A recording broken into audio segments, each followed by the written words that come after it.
Olá, eu sou a Josi Conte e esse é o quadro Conte com a Psicanalista, uma parceria da Conte Outra com o site Psicanalista Online. Hoje o tema selecionado é a síndrome do impostor.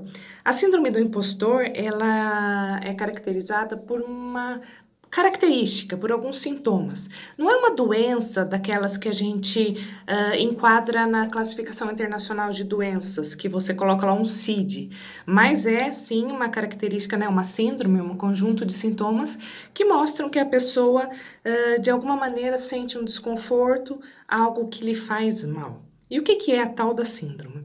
Ela acontece quando a pessoa está enquadrada, seja num cargo de chefia, ou na profissão dela, ou em qualquer situação em que, independente da competência real dessa pessoa, ela não se sente merecedora desse crédito, ela não se sente confiante com relação ao que ela faz. Então, o que acontece? Ela se sente como se ela fosse uma fraude, ela se sente interpretando um papel, interpretando um personagem.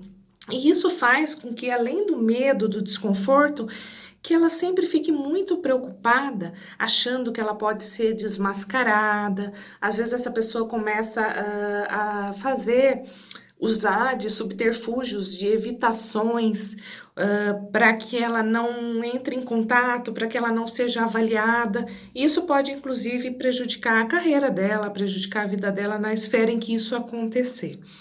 Então é muito importante para quem se sente assim, sendo que isso não é nada incomum, né? Acontece entre tanto com homens quanto mulheres, não é um sintoma incomum. Em alguma fase da vida pode acontecer com a gente. Principalmente, né, nas pessoas que são novas em determinadas circunstâncias. Sabe quando a pessoa acabou de se formar, ela começa, sei lá, a atender pacientes, ela começa a trabalhar como técnica em alguma situação, ela começa a frequentar um ambiente que ela não frequentava. Às vezes ela pode ter essa sensação de que ela não sabe o suficiente, de que ela não é apta. E como isso é comum, né? É importante que a pessoa consiga discernir isso. Também é comum que isso aconteça quando a pessoa está apresentando outros quadros emocionais que vêm em paralelo, né? Então, a pessoa que está muito ansiosa, uma pessoa que está passando por uma depressão, né, que tem sintomas depressivos, também junto com isso pode vir a sensação de menos-valia, a impressão de que ela não é suficientemente boa, porque aquilo está refletindo um quadro que ela está vivendo naquele momento. Ou pode estar refletindo, inclusive, características de uma estima baixa, né? De uma pessoa que cresceu sendo muito cobrada, ou se cobrando muito, talvez, provavelmente, por uma criação, um meio de viver, onde ela acha que ela nunca é suficientemente boa. Então, ela pode ter um excesso de cobrança tão grande com relação a si mesma, que ela nunca acha que ela é apta o suficiente, né?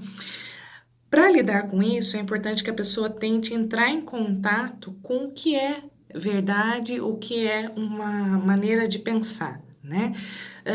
Essa pessoa pode discutir essas situações pelas quais ela está passando, esse sentimento de insegurança, por exemplo, com pessoas fora desse ambiente de trabalho que ela está, com professores, sabe? Ouvir outras experiências, saber que as outras pessoas também já passaram por situações do tipo, por esses momentos mais difíceis, ou até mesmo se ela estiver sofrendo muito, se gerar nela realmente um mal-estar, ela pode, deve inclusive, procurar psicoterapia, porque daí ela pode avaliar e conseguir diferenciar melhor o que dela está fazendo com que ela se coloque numa posição tão frágil em que ela se sinta tão vulnerável.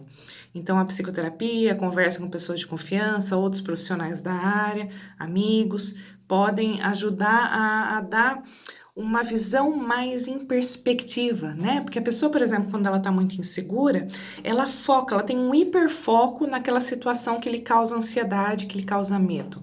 Ela só pensa naquilo. Ela começa a achar que ela vai ser descoberta, que ela vai ser desmascarada, né? E, na verdade, esse é um sintoma, às vezes, até comum em pessoas que são excelentes profissionais e assim por diante, mas tem essa questão aí que está fazendo com que ela tenha uma visão distorcida de si mesma, né? Seja por um problema emocional, um excesso de cobrança, um quadro psiquiátrico associado, uma maneira que ela foi criada e assim por diante. Peça ajuda, converse com outras pessoas, né? Troque figurinhas com outras pessoas que estão paralelo, como eu falei, né? E com o tempo isso tende a se tornar menos traumático e mais confortável no dia a dia. Esse foi o quadro Conte com a Psicanalista. Semana que vem a gente volta.